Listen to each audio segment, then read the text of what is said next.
আসসালামু আলাইকুম। আমন্ত্রণ বাংলা ভিশন সংবাদে আপনাদের সাথে আছি আমি রিজওয়ানা এলফিস। শুরুতে বিআরবি কেবল সংবাদ শিরোনাম। আগের বিধি নিষেধ বহাল রেখে ২৮ এপ্রিল পর্যন্ত লকডাউন বাড়ানোর প্রজ্ঞাপন। করোনার প্রভাবে এক বছরে দারিদ্র্য সীমা নিচে আরও ২.৫ কোটি মানুষ।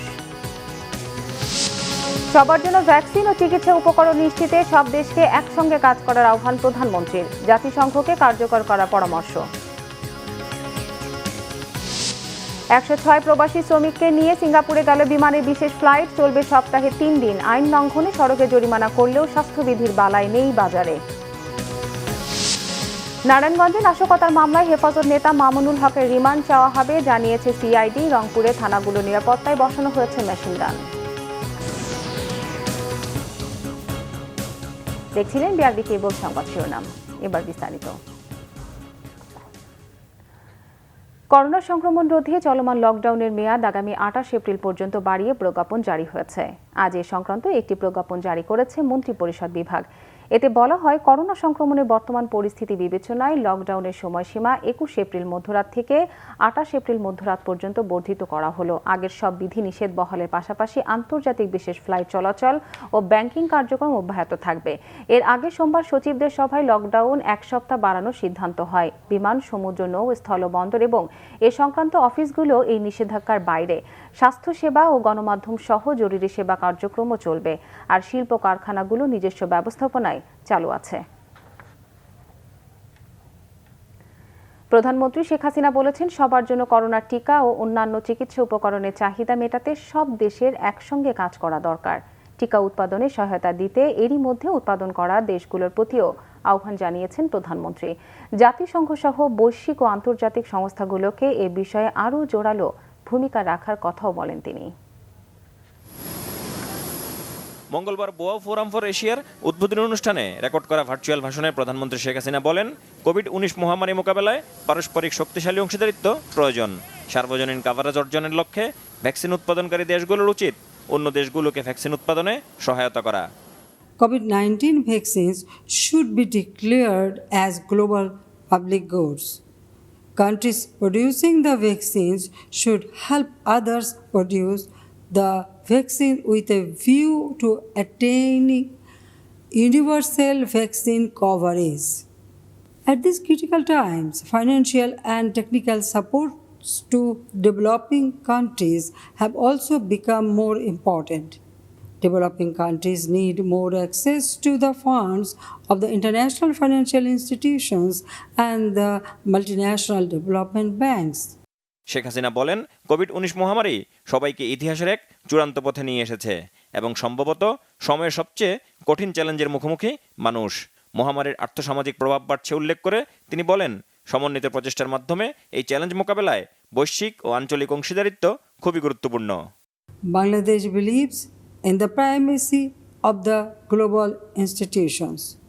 All nations need to work together to make the UN and other international organizations effective so that everyone's requirement of vaccines and medical requirements are met. WHO, Gavi, and other relevant organizations must uphold the rights of member states and ensure equity and justice. প্রধানমন্ত্রী বলেন, মহামারী সংকটেও যাতে কেউ পেছনে না থাকে তা নিশ্চিত করতে বৈশ্বিক গভর্নেন্সের ভূমিকা খুবই গুরুত্বপূর্ণ। আহমেদ সরওয়ার, বাংলা ভিশন, ঢাকা। করোনা প্রভাবে কাজ হারিয়ে গেল এক বছরে নতুন করে দারিদ্র্য সীমা নিচে চলে গেছে ২.৫ কোটি মানুষ। এ সময় মানুষের সঞ্চয় ১১% কমার পাশাপাশি দ্বিগুণ হয়েছে ঋণের বোঝা। এমন তথ্য উঠে এসেছে দু গবেষণা প্রতিষ্ঠান পিপিআরসি ও বিআইজিডির যৌথ জরিপে। কাজ হারানো ৮% আজও কাজে ফিরতে পারেনি জানিয়ে সংস্থাটি বলছে, ঢাকা ছাড়া ১০% মানুষও ফিরতে পারেননি রাজধানীতে। দেশজুড়ে লকডাউনে সবচেয়ে বেশি ঝুঁকিতে পড়েছেন দরিদ্র মানুষ, আর গ্রামের তুলনায় শহরের গরিবরা বিপদে পড়েছেন বেশি। যারা কাজ হারান তাদের ৮% কাজে ফিরতে পারেননি। বাধ্য হয়ে কম বেতনে অন্য পেশায় যেতে বাধ্য হয়েছেন অনেকে। গবেষণা প্রতিষ্ঠান পাওয়ার অ্যান্ড পার্টিসিপেশন সেন্টার ও বিআইজিডির গবেষণা বলছে, আয় না থাকায় মাসে অন্তত একদিন সারাদিন না খেয়েছিলেন গ্রামের ১% মানুষ, আর শহরে অভুক্ত ছিলেন ২.৫ ভাগ। ৬,০৯৯টি পরিবারের সাথে কথা বলে গবেষকরা জানিয়েছেন দেশে চরম দরিদ্র ৬৫ লাখ বেড়েছে, আর নতুন করে দরিদ্র হয়েছেন ১৫% মানুষ। আমাদের স্যাম্পলের মধ্যেই, যেটা এক ধরনের প্রপুর স্যাম্পল ছিল, তার মধ্যে কিন্তু 4% চরম দরিদ্রের সংখ্যা বেড়েছে এক বছর। ন্যাশনালি 14.5% মার্চে নতুন দরিদ্র হিসাবে অবস্থান করছে।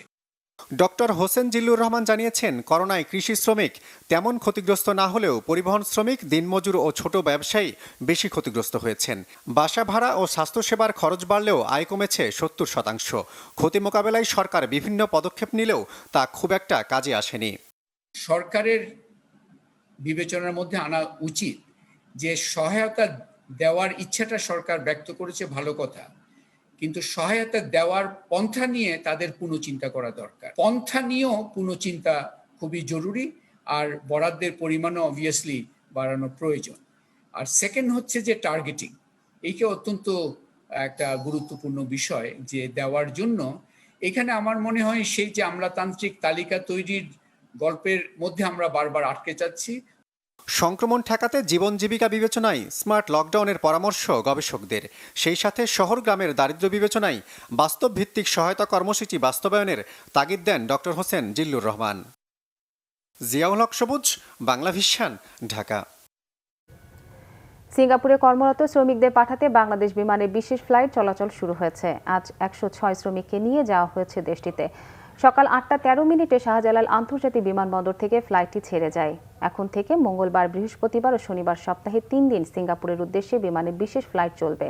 প্রবাসী কর্মীদের কর্মস্থলে পাঠাতে শনিবার থেকে শুরু হয় বিমান বাংলাদেশ এয়ারলাইন্সের বিশেষ আন্তর্জাতিক ফ্লাইট।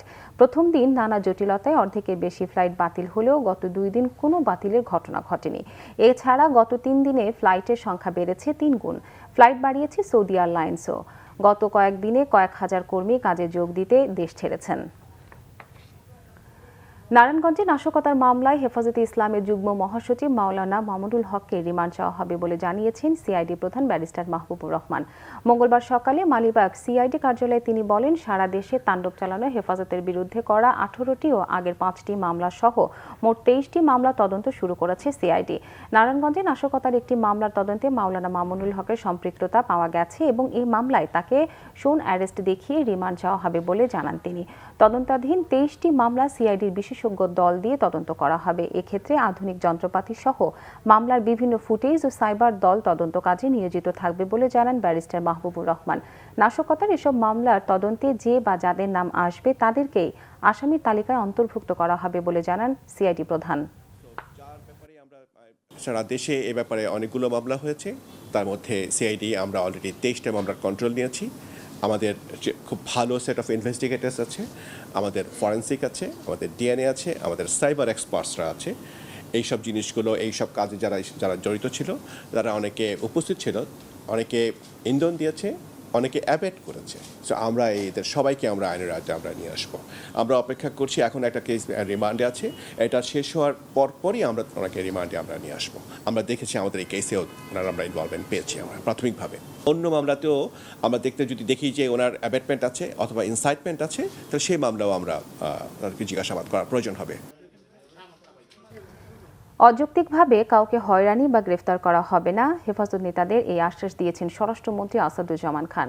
গত রাত 10টার দিকে ধানমন্ডিতে স্বরাষ্ট্রমন্ত্রী আসাদুজ্জামান খানের বাসায় বৈঠকে বসেন সংস্থাটির নেতারা। বৈঠকে অংশ নেন হেফাজতে ইসলামের মহাসচিব মাওলানা নুরুল ইসলাম জিহাদি, মাওলানা মাহফুজুল হক, মাওলানা আতাউল্লাহ হাফিজি সহ বেশ কয়েকজন কেন্দ্রীয় নেতা। স্বরাষ্ট্রমন্ত্রীর সঙ্গে আলোচনায় মামুনুল হক সহ কেন্দ্রীয় নেতাদের বিরুদ্ধে আইনশৃঙ্খলা রক্ষাকারী বাহিনীর করা মামলা ও গ্রেফতার নিয়ে কথা বলেন নেতারা। হেফাজত নেতারা স্বরাষ্ট্রমন্ত্রীকে বলেন, তারা সরকারের বিরুদ্ধে নন, সরকারের বিরুদ্ধে তাদের কোনো আন্দোলনের কর্মসূচিও ছিল না। হেফাজতের নেতাকর্মীদের বিরুদ্ধে ঢালাওভাবে মামলা দিয়ে গ্রেফতার করা হচ্ছে। এছাড়াও মাদ্রাসা খুলে দিতে স্বরাষ্ট্রমন্ত্রীকে অনুরোধ করেন তারা। আওয়ামী লীগ সাধারণ সম্পাদক ওবায়দুল কাদের বলেছেন, হেফাজতের তাণ্ডবে বিএনপির যে প্রত্যয় ও পরোক্ষভাবে জড়িত তা প্রমাণিত। নিজ বাসভবন থেকে রাজশাহী সড়ক জোন, বিআরটিসি ও বিআরটিএ এর কর্মকর্তাদের সাথে ভার্চুয়াল কনফারেন্সে একথা বলেন তিনি। এই তাণ্ডব লীলার সঙ্গে সরাসরি জড়িত সরকারি সম্পত্তি, বেসরকারি সম্পত্তি, বাড়ি ঘরে যারা হামলা চালিয়েছে আগুনে পুড়িয়েছে, সন্ত্রাস করেছে, তাদের ভিডিও ফুটেজ দেখেই তাদেরকে গ্রেপ্তার করা হচ্ছে। অথচ মির্জা ফখরুল ইসলাম আলমগীর আজকে নিজেদেরকে আড়াল করার জন্য শাক দিয়ে মাছ ঢাকা অপচেষ্টা চালিয়ে যাচ্ছেন। তাদের কথাবার্তা মনে হয় যে তারা ঠাকুর ঘরে কেড়ে আমি কলা খাই না। হেফাজতের এই তাণ্ডবে আপনারা তো প্রত্যক্ষ এবং পরোক্ষভাবে জড়িত, এটা সবাই জানে। সাম্প্রতিক পরিস্থিতি বিবেচনায় অনাকাঙ্ক্ষিত ঘটনা রোধে নিরাপত্তা জোরদার করা হয়েছে রংপুরের 6 থানার। বসানো হয়েছে মেশিন গান। নাশকতা ঠেকাতে নগর জুড়ে নেওয়া হয়েছে কয়েক স্তরের কড়া নিরাপত্তা। শাহনওয়াজ জনির ক্যামেরায় রংপুর থেকে জুয়েল আহমেদের রিপোর্ট। সম্প্রতি কয়েক জেলায় হেফাজতের তাণ্ডবের পর নিরাপত্তার বিষয়টি নিয়ে নড়েচড়ে বসেছে পুলিশ। নাশকতা দমাতে প্রস্তুত রংপুর মহানগর পুলিশ। আমাদের নিরাপত্তার বিষয়টি চিন্তা করে আমরা এই মুহূর্তে যারা আগন্তুক যারা থানায় আসতেছেন, আমরা প্রত্যেকের দেহ তল্লাশি করে বিধি মোতাবেক আমরা তাদেরকে সেবা প্রদান করে যাচ্ছি। থানাকে সুরক্ষার আওতায় নিতে তাক করানো হয়েছে হালকা, মাঝারি ও ভারী অস্ত্র। আমরা সুসজ্জিত আছি। যে কোনো ধরনের দুর্বৃত্তকে রুখে দাঁড়ানোর জন্য আমরা যথেষ্ট পরিকল্পনা নিয়ে এগিয়ে যাচ্ছি। রাষ্ট্রের যে কোনো প্রয়োজনে, যে কোনো দুর্যোগে আমরা প্রথম সারির যোদ্ধা হিসেবে আমরা সার্বক্ষণিকভাবে প্রস্তুত আছি। রোজায় বিশেষ নিরাপত্তায় ঢেকে ফেলা হয়েছে পুরো রংপুর নগরীকে। আমাদের গোয়েন্দা নজরদারি আমরা বাড়িয়েছি, যে জায়গাগুলোতে চেষ্টা করছি। আমাদের ভিজিবিলিটি বাড়িয়েছি।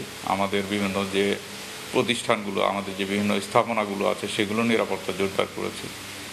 এক কথাই হচ্ছে সরকারকে বিব্রতকর পরিস্থিতির মোকাবেলা করতে হয় বা করতে হয় এরকম কোনো সিচুয়েশন যেন কোনো স্বার্থন্বেষী মহল তৈরি করতে না পারে, সেই জন্য আমরা সর্বাত্মক পরিস্থিতি আমরা রেখেছি।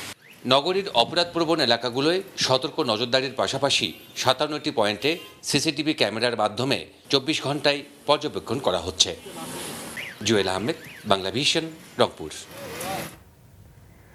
রাজধানী ঢাকায় ঢিলে ঢালাভাবে পালিত হচ্ছে কঠোর লকডাউনের 7ম দিন। 7ম দিনে এসে লকডাউন বিষয়টি যেন চোখেই পড়ল না।